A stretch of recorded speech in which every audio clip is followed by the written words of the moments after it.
Kalian semua sadar gak sih? Akhir-akhir ini, Indonesia sedang menghadapi berbagai tantangan dan kondisi dinamika politik yang betul sekali. ternyata tidak hanya datang dari dalam negeri, tetapi ternyata juga datang dari luar negeri.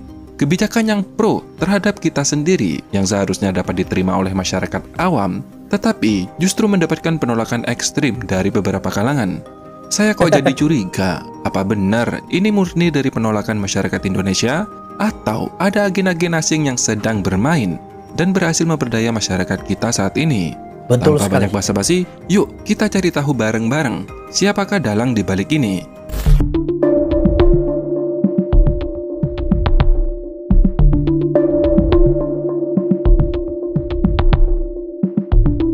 Teman-teman semua, bagaimana kabar kalian? Saya berharap kalian semua sehat-sehat selalu.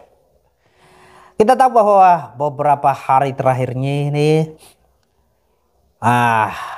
ada keputusan yang diambil oleh Presiden Republik Indonesia Prabowo Subianto untuk menghemat anggaran, yaitu memangkas anggaran-anggaran yang mungkin tidak terlalu berguna atau tidak terlalu manfaat atau itu sia-sia akan dikeluarkan ya. Bukannya mendapat dukungan dari masyarakat, berbagai masyarakat, malah tiba-tiba ada demo besar-besaran yang dilakukan oleh segelintir mahasiswa. Katanya itu mewakili masyarakat. Saya tidak tahu masyarakat mana yang mereka mewakili. Katanya mereka takut dengan kualitas pendidikan di Indonesia itu akan mengalami penurunan. Padahal kita sudah sama-sama tahu bahwa tidak ada dana dari untuk pendidikan itu dipangkas ya. Di bidang tertentu saja ya, di beberapa bidang yang dipangkas. Kalau untuk pendidikan itu semuanya masih ini. Tapi saya tidak tahu mahasiswa ini mereka demo itu tujuannya untuk apa? Apakah mereka ini dikendalikan atau bagaimana? Atau ada suntikan dana dari asing yang mencoba untuk mempropaganda Indonesia, karena ada berbagai terobosan yang dilakukan oleh Indonesia, salah satunya bergabung dengan BRICS, dan juga kita tahu bahwa Indonesia juga membangun sebuah pelabuhan di mana itu akan membuat Singapura mulai panik, dan juga Presiden Prabowo melakukan perang harga. Itu membuat ada banyak asumsi yang bisa kita keluarkan ya teman-teman semua. Pertama, mari kita lihat kebijakan-kebijakan nasionalis yang diambil oleh pemerintah Indonesia belakangan ini. Kita mulai dari Presiden Joko Widodo yang dikenal sebagai pemimpin yang berani mengambil kebijakan dan melawan kepentingan Barat demi kemajuan Indonesia. Beberapa kebijakan yang menjadi sorotan internasional antara lain yaitu nasionalisasi aset strategis seperti Freeport, Blok Lokran, Blok Masela, dan lain-lain. Selain itu, Presiden Jokowi juga mengeluarkan kebijakan hilirisasi yang mengharuskan sumber daya alam Indonesia dikelola di dalam negeri. Kebijakan ini membuat negara-negara yang sebelumnya bergantung pada sumber daya alam Indonesia hanya bisa garuk-garuk kepala nih, karena tidak lagi bisa mengimpor bahan mentah dari Indonesia. Namun, meski Presiden Jokowi dianggap berani, ada satu hal yang membuatnya dianggap kurang bernyali dalam mengambil kebijakan yang beresiko, khususnya yang mengancam citranya sendiri, terutama jika menganut tekanan dalam negeri. Disinilah peran Presiden Prabowo muncul.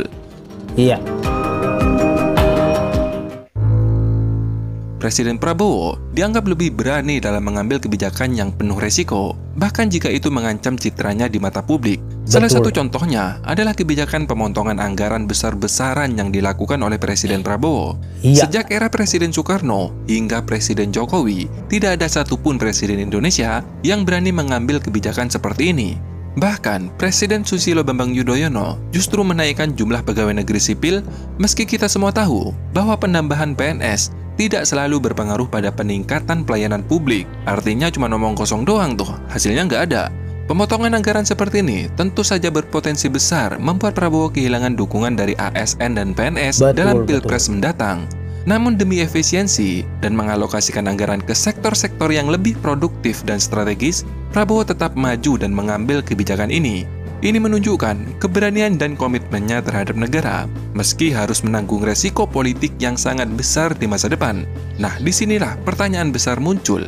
Siapakah sebenarnya dalang dibalik demo-demo yang menentang kebijakan pemotongan anggaran ini?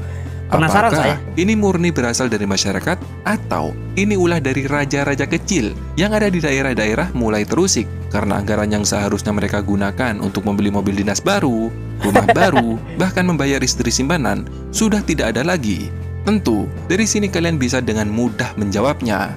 Selain tekanan dari elit di dalam negeri, negara-negara asing juga menjadi pihak yang paling dirugikan atas beberapa kebijakan yang diambil oleh Prabowo. Banyak negara yang selama ini mengandalkan sumber daya alam Indonesia, kini Betul. sudah mulai panik Bisa karena jadi ya, bisa kebijakan-kebijakan jadi, baru yang diterapkan oleh presiden kita. Contohnya, yaitu pelarangan ekspor natural gas yang sangat merugikan negara-negara yang selama ini mengimpor gas dari Indonesia. Yang tentu, yang sangat dirugikan adalah negeri seberang. Bagaimana Singapura. tidak? 2023, data dari Energy Market Authority atau website resmi pemerintah Singapura menunjukkan bahwa mereka mengonsumsi sekitar 59.000 terajul gas yang setara dengan 154.000 BBTUD.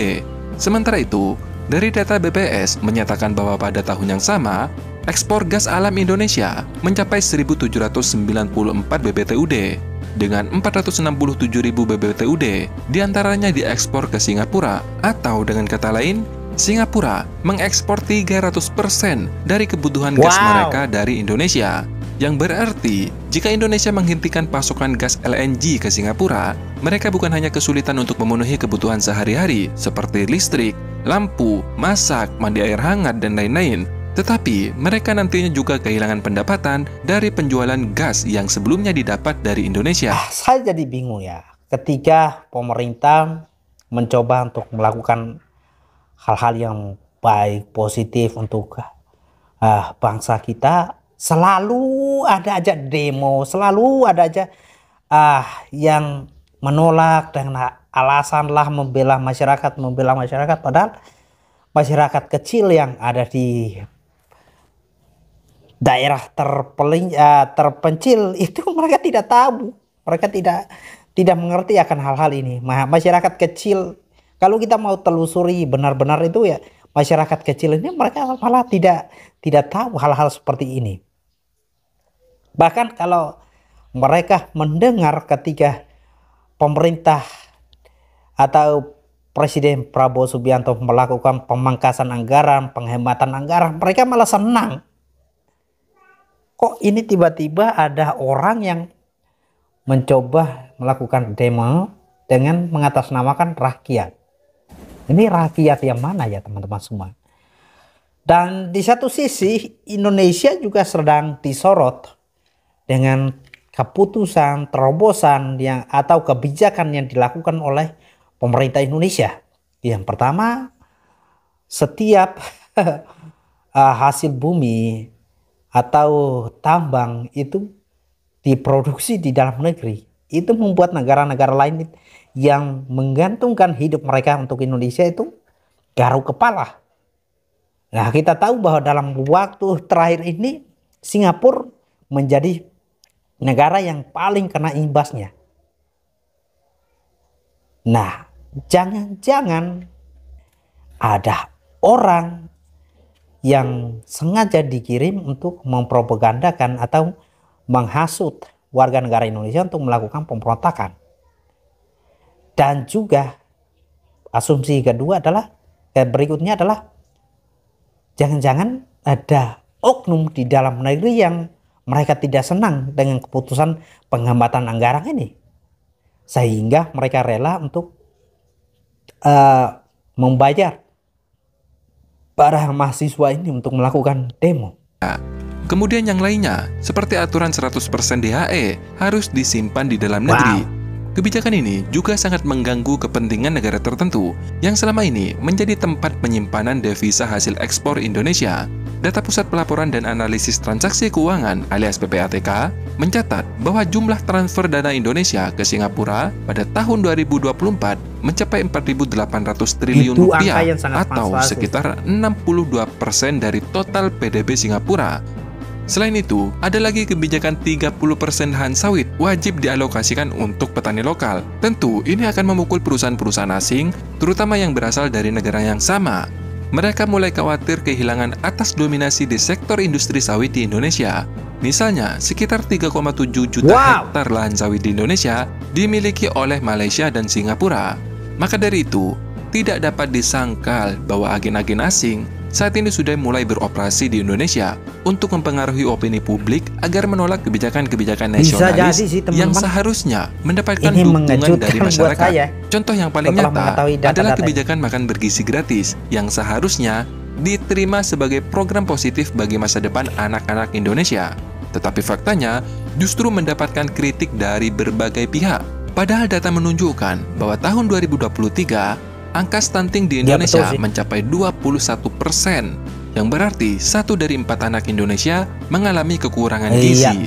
Penelitian yang dilakukan oleh Dr. Damayanti Rusli mengungkapkan bahwa anak yang mengalami gizi buruk selama usia 1 tahun beresiko memiliki IQ di bawah 90, yang berarti mereka akan mengalami kesulitan dalam menerima pendidikan secara optimal. Bahkan, sekolah gratis pun tidak cukup jika anak-anak Indonesia tidak mendapatkan asupan gizi yang baik. Jadi, ketika ada pihak yang menentang kebijakan ini, pertanyaannya adalah, apakah mereka benar-benar peduli terhadap masa depan anak Indonesia, atau ada kepentingan yang tersembunyi yang menginginkan masyarakat Indonesia tetap bodoh dan mudah dikendalikan? Dari rentetan semua yang saya jelaskan, kalian dengan mudah menebak dari manakah asal agen-agen asing ini, sehingga membuat gaduh seperti sekarang. Kalau masih belum jelas, kira-kira nih, negara mana yang paling dirugikan atas kebijakan pelarangan ekspor gas alam, kewajiban menyimpan 100% DHE di dalam negeri, dan penguasaan 30% lahan sawit oleh petani lokal? Dan sekali lagi, coba kalian pikirkan, negara mana nih yang selama ini paling banyak berinvestasi di Indonesia, sehingga tidak suka mendapatkan gangguan terhadap bisnis mereka akibat kebijakan Danantara nanti. Dari sini, kita bisa melihat bahwa kebijakan-kebijakan nasionalis Prabowo jelas menekan berbagai kepentingan asing. Negara-negara yang selama ini menikmati keuntungan besar dari sumber daya alam Indonesia mulai mengalami kerugian, dan mereka tidak akan tinggal diam. Mereka menggunakan berbagai cara untuk mempengaruhi opini publik, baik melalui media, propaganda, maupun agen-agen yang menyusup ke dalam negeri. Pertanyaannya sekarang, apakah kita harus terpengaruh oleh propaganda mereka? Atau kita mulai mendukung kebijakan yang benar-benar menguntungkan bangsa kita sendiri? Saat ini, kita berada di persimpangan jalan. Kita bisa memilih tetap menjadi negara yang tergantung pada asing, atau kita bisa mendukung kebijakan yang membawa kita menuju kemandirian ekonomi. Apa yang terjadi saat ini bukan sekedar masalah politik biasa, tetapi pertarungan besar antara kepentingan nasional melawan kepentingan asing. Jadi, jangan biarkan Indonesia dikendalikan oleh kepentingan luar, bro. Saatnya kita sadar dan bersatu, mendukung kebijakan yang benar-benar membawa manfaat bagi bangsa dan negara kita. Nah, sampai di sini dulu informasinya. Terima kasih sudah menonton. Sampai jumpa di next video. Dadah! Saya mau menyinggung sedikit tentang makan siang gratis ya. Jujur, antara makan siang gratis dan pendidikan gratis ini dua-dua program yang sangat-sangat bermutu sekali ya. Tapi sayang sampai sekarang itu belum bisa diaplikasikan ke semua daerah. Sehingga di beberapa titik daerah itu masih secara pertumbuhan pendidikannya masih sangat minim, masih sangat miris sekali. Dan karena saya cukup tahu beberapa daerah di Nusa Tenggara Timur ini, itu kualitas pendidikannya itu sangat miris sekali. Makanya teman-teman,